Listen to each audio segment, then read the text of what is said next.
आज की ये रेसिपी उन लोगों के लिए है जो बेकिंग करना तो चाहते हैं, लेकिन बेकिंग के लिए ना तो उनके पास बेकिंग मोल्ड होते हैं और ना ही बेकिंग के लिए ओवन मौजूद होते हैं। तो आज की ये रेसिपी घर में मौजूद चीज़ों से ही हम तैयार करेंगे। बहुत मज़े के कपकेक्स बनते हैं, बच्चों को तो बहुत ही ज़्यादा एक्साइटमेंट होने वाली है। बिस्मिल्लाहिर्रहमानिर्रहीम, अस्सलाम वालेकुम नाज़रीन सामीन, welcome back to my channel. मैं हूं मिसेज़ अली और आप देख रहे हैं this tadka at home with me. तो इस मज़ेदार रेसिपी को किस तरह से बनाना है और कौन कौन सी चीज़ें इसमें जाती हैं, इसको जानने के लिए मेरी वीडियो एंड तक ज़रूर देखें ताकि हर चीज़ आपको सही समझ में आ जाए और कुछ भी मिसिंग ना हो। तो चलिए फिर स्टार्ट करते हैं। इन कपकेक्स को बनाने के लिए सबसे पहले हमने एक बोल में आधा कप के करीब ऑयल लेना है और इसके साथ ही मैं इसमें चीनी ऐड करूँगी। चीनी मैंने 1 कप ली है, जिसको मैंने पीस लिया है। अब इन दोनों चीज़ों को मिक्स करना है और इसको करने में तकरीबन 30 से 40 सेकंड्स तो आपके ज़रूर लगने चाहिए। ये अच्छे से इनको मिक्स करना है। इनको थोड़ा सा ये टफ़ भी होता है, इसलिए इसमें आपने थकना भी नहीं है और इसको हिलाते भी जाना है। सिर्फ 40 सेकंड तक आपने इसको हिलाना है और जब ये मिक्स हो जाए तो 5 मिनट की इसको रेस्ट देनी है। इतने में हम अपना बेकिंग ओवन तैयार कर लेते हैं। तो इसके लिए मैंने देगचा लिया है जिसके अंदर मैं नमक को बिछाऊंगी और इस तरह से मेरे पास एक सांचा है जिसको मैं इसके अंदर डाल दूँगी। अगर आपके पास नहीं है तो 3 आप कटोरियाँ स्टील की या कुछ भी, कोई भी आप घर में आपके पास हैं तो वो आपने इसके ऊपर रख देना है, या इस तरह का स्टैंड जो मार्केट में आसानी से मिल जाता है वो भी आप इसमें रख सकते हैं। अब इसको 10 मिनट के लिए मीडियम फ्लेम पर मैं प्री हीट होने के लिए रख दूँगी। अभी मेरे पास मोल्ड है, यानी ये कटोरियाँ हैं या प्यालियाँ हैं, स्टील की प्यालियाँ हैं जो घरों में मौजूद होती हैं, जिसमें हम खाना वगैरह सर्व करते हैं। इन्हीं में हम कपकेक्स बनाएंगे। अब इसको हमने ऑयल से अच्छे से ग्रीस कर लेना है। अब इसमें मैं बटर पेपर लगाऊंगी। अगर आपके पास बटर पेपर नहीं है तो आप इसमें मैदा भी डस्ट कर सकते हैं। इस तरह से इसको मैं अच्छे से फिक्स करूँगी इसमें से। अब ये हमारे मोल्ड भी तैयार हो गए हैं, हमारा बेकिंग ओवन भी प्री हीट हो रहा है। और अब जो हमने ये मिक्सर रेडी किया था ऑयल और चीनी का, उसको एक दफ़ा फिर अच्छे से मिक्स करना है। अब इसमें जो और चीज़ें जानी हैं उसमें 1.5 कप के करीब मैं मैदा ऐड करूँगी और इसको हमने छानना ज़रूर है, छन्नी के ऊपर हम ये डालेंगे। अब इसमें आधा कप के करीब मैंने कस्टर्ड पाउडर डाला है। मेरे पास मैंगो कस्टर्ड पाउडर था, वो मैंने इसमें ऐड कर दिया है। आप अपने जो भी फ्लेवर आपके घर में मौजूद है वो आप इसमें शामिल कर लें। 1 टीस्पून इसमें मैंने बेकिंग पाउडर शामिल किया है और साथ ही 1 चौथाई चाय की चम्मच इसमें मैंने मीठा सोडा जो घर में मौजूद होता है वो मैंने इसमें शामिल किया है। अब इन तमाम चीज़ों को अच्छे से मिक्स करना है। पहले हम इन तमाम चीज़ों को ऐसे ही मिक्स करेंगे और ये तमाम चीज़ों को आप छान कर ही इस्तेमाल कीजिएगा।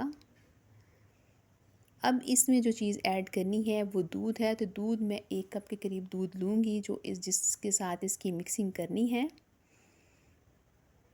और ये आहिस्ता आहिस्ता एक ही साइड में आप इसको रोटेट करेंगे, एक ही साइड में आप इसको घुमाएंगे। आहिस्ता आहिस्ता ये सारा दूध हम इसमें ऐड करते चले जाएंगे और इसको हम मिक्स करते चले जाएंगे और ये बड़ी अच्छी सी एक पेस्ट की फॉर्म में ये आ जाएगा। अब इसको तेज़ हम हिलाएंगे। ये देखें बड़ा अच्छा सा हमारा ये मिक्सर रेडी हो गया है। अब इसको मैं बीटर के साथ भी बीट करूँगी।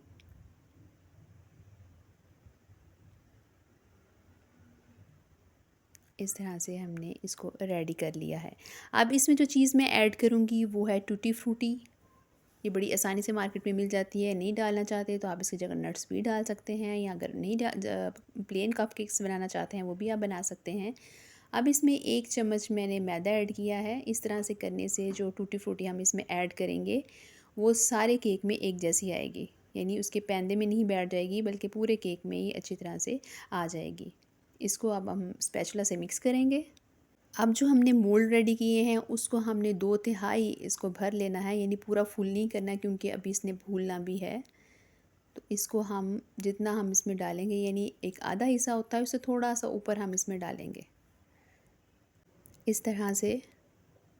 अब इसको हमने टैप करना है, यानी ये जब ये भर जाए जितनी हमें क्वांटिटी में चाहिए इसको टैप कर देना है। इसमें आप नट्स भी ऐड कर सकते हैं, नट्स में भी ये बड़ा मज़े का बनेगा। ये ख़ासकर वो बच्चियाँ जो भी बेकिंग स्टार्ट करना चाह रही हैं उनके लिए ये एक आइडियल रेसिपी है। अब इसके ऊपर थोड़े से जो मेरे पास टूटी फ्रूटी के पीसेस हैं वो इसमें ऐड करूँगी। ये देखिए इस तरह से कितना अच्छा इनका कलर आया है। अब हमारा ओवन प्री हीट हो गया है। अब इसमें ये कटोरियाँ, ये जो प्यालियाँ हैं वो रख दूँगी और इसको तकरीबन 20 से 25 मिनट्स के लिए छोड़ दूँगी मीडियम टू लो फ्लेम पर। इसके बाद इसको आपने इस तरह से वुडन स्टिक से चेक कर लेना है और ये बिल्कुल अच्छे से बन चुके हैं। इसकी टाइमिंग बर्तन के हिसाब से होगी। अगर मोटे पैंदे वाला बर्तन है तो उसमें टाइमिंग थोड़ी ज़्यादा होगी, अगर पतले पैंदे वाला बर्तन है तो उसमें ये जल्दी ही बन जाएंगे। तो आपने इस हिसाब से इसकी टाइमिंग जो है वो कम या ज़्यादा भी रखनी है। अब इसको हमने ठंडा करना है और ठंडा करने के बाद इस तरह से हम इसको छुरी के ज़रिए से साइड से अलहदा करेंगे और ये बड़ी आसानी से निकल जाते हैं। कोई भी आपको दिक्कत इसमें पेश नहीं आएगी। ये देखें बड़े अच्छे से ये तैयार हो गए हैं। अब इसका जो बटर पेपर है वो इसको मैं उतार दूँगी और ये बड़ी स्पॉन्जी बनते हैं। ये देखें बड़े सॉफ्ट भी हैं और बहुत मज़े के ये बने थे। मेरे बच्चों को तो बहुत पसंद आए थे। आप भी इंशाल्लाह बनाएंगी तो आपके घर वाले इसको बहुत ज़्यादा पसंद करेंगे। बच्चे बड़े सब इसको बड़े शौक़ से खाएँगे। तो इस डिफरेंट रेसिपी को आप ज़रूर ट्राई कीजिएगा और मुझे इसका फ़ीडबैक ज़रूर दीजिएगा। अगर आपको मेरी वीडियो अच्छी लगी है तो इसको लाइक ज़रूर कीजिएगा और एक अच्छा सा कमेंट भी दे दीजिएगा। अल्लाह ने चाहा तो एक नई रेसिपी के साथ आपकी खिदमत में फिर हाज़िर होंगी। तब तक अपना और अपने प्यारों का बहुत सा ख्याल रखें। अल्लाह हाफ़िज़।